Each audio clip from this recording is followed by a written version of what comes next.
up, Fifth Downers? I'm Johnny Slokes, and you're listening to the Fifth Down Fantasy Football Podcast. I have my partner in crime, K-Mill. Yo, what's up, Fifth Downers? Hey, what's going on? We told you that episode 50 was going to be something special, and, I just want to say congrats to you, Fifth Downers. If you are still listening to our show, that means you either really like our voice in your head, or you're a really big nerd, or you made the fantasy football playoffs. Pat yourselves on the back. Congratulations. For today, we're going to do a little special edition. We dedicated this episode to fantasy football playoff strategy to help you guide yourself to victory. Because, we're not in the business for second or third place. We're in the business for championships. So let's do it. All right, let's do it to it. We'll get into some news and notes. Michael Thomas mispracticed today with a foot injury. The extent of the injury is unknown. Yeah, that's kind of harsh news with his ascension this year, so we'll have to see, and I think if he's not able to play, that definitely ups Cooks's and Snead's value. Yeah. We'll know more, I guess, tomorrow. Yeah, that's how it works. I also heard some news that, Theo Riddick missed practice because of his ankle, but apparently it was his wrist. Oh, really? Yeah. That's surprising. I actually didn't hear about that. It was just recently, probably, I want to say a few hours ago. Wow. Well, good for you for staying on top of that. Yeah, that's definitely big news. Definitely monitor that. Yeah, hey, so Jordan Reed, he did individual drills today. He sat out some team-oriented parts of practice. But the beat writer on scene said that he did them fine and didn't exert any, or didn't show any pain. So it looks like he could be on his way to starting on. He did practice in the individual drills. He was catching the ball with both hands, so that's nice. But he still didn't participate in any contact drills. I think that's smart. Yeah. But we'll just have to monitor the situation going forward. You're definitely rolling the dice. Yeah, I think it's good news, though, that he's not in any obvious pain. I think that's the best part. Yeah, we'll see how it goes, because, that's very positive news. Yeah, and if he isn't able to start, you don't need me to tell you to fire up Vernon Davis if you have him in your on your team. Yeah, I believe they got a pretty good matchup this week, so we'll get into that a little bit later on in the show. Macklin, he was removed from the injury report, and he will play tomorrow. Nice. So that's good news. I don't know how much you can expect out of him, though. Yeah, I wouldn't expect to build Rome in a day with him, so I would definitely keep your expectations tempered, and I wouldn't really start him unless he's your best wide receiver 2 option. He's been pretty disappointing all year. Yeah, for real. I actually, I heard that Jordan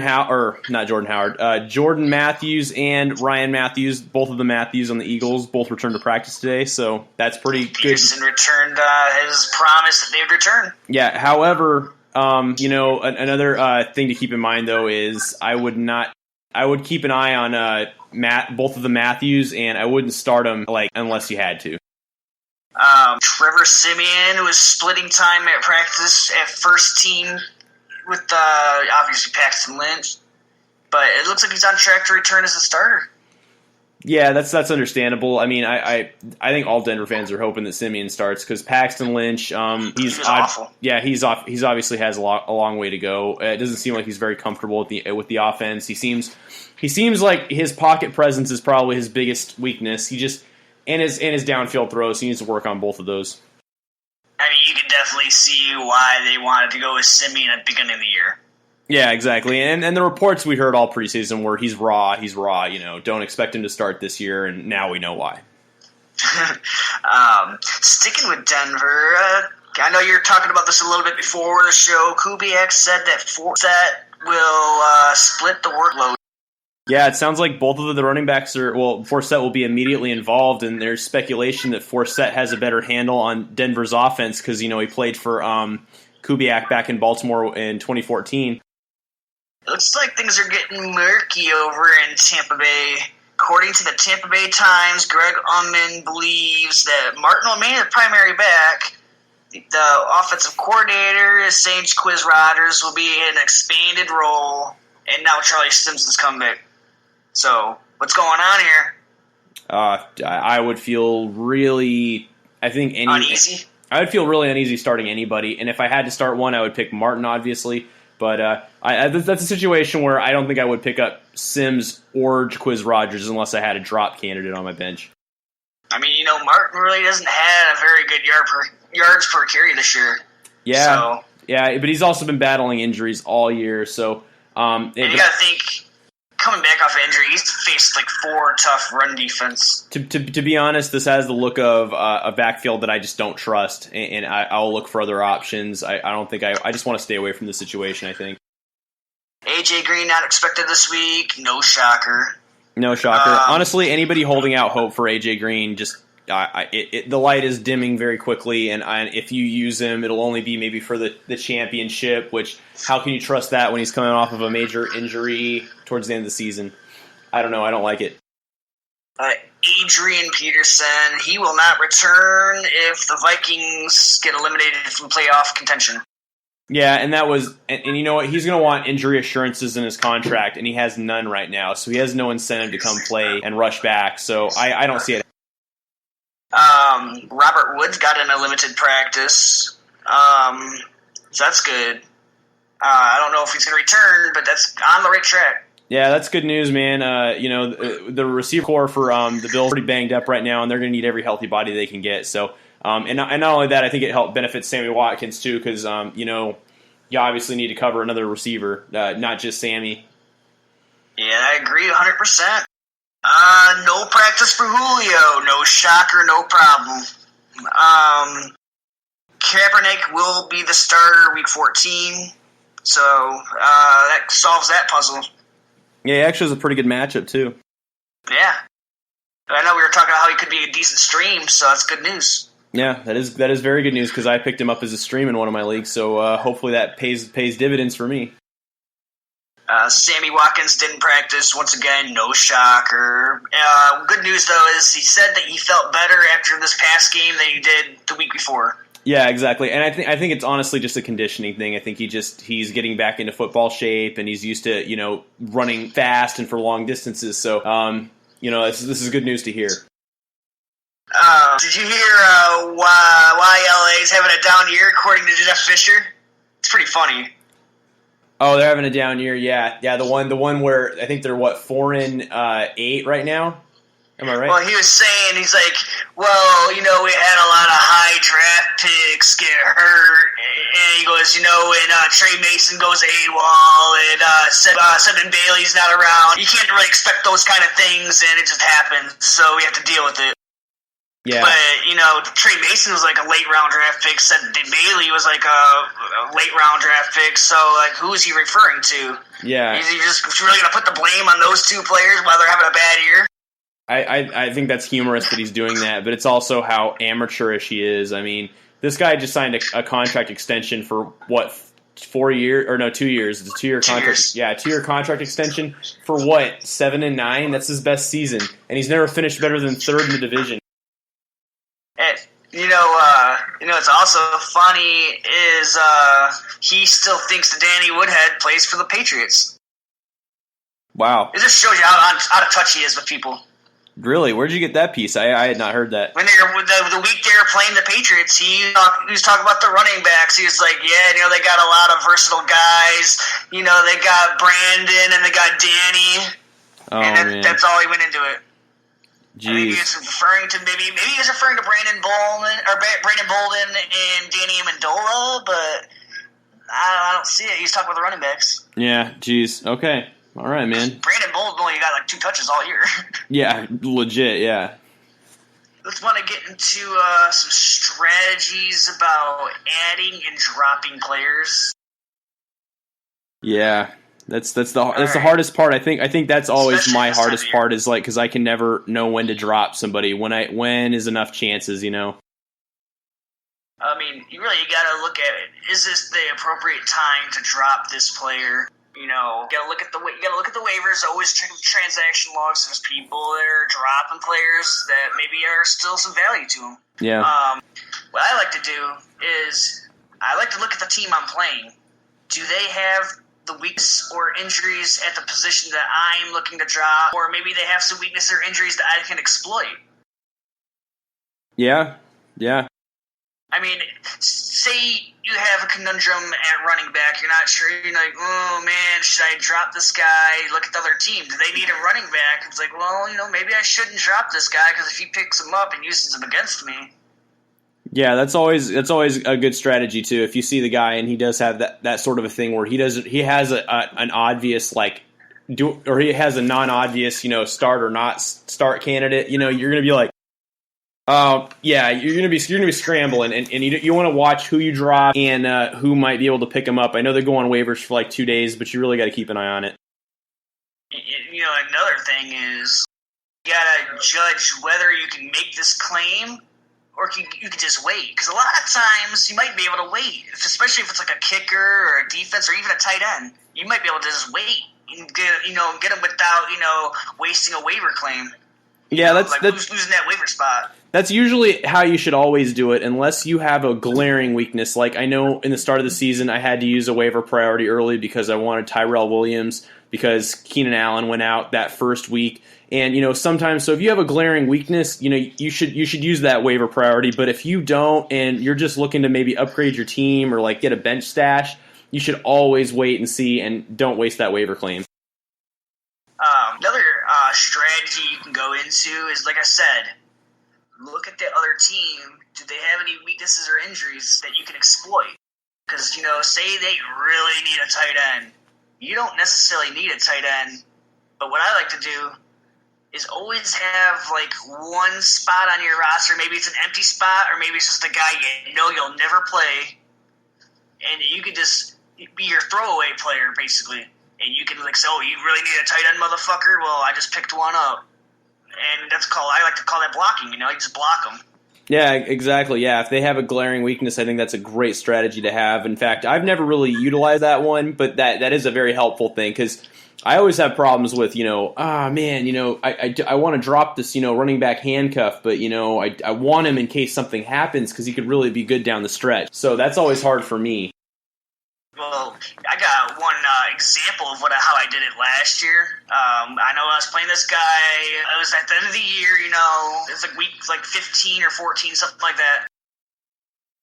Jonathan Stewart went out.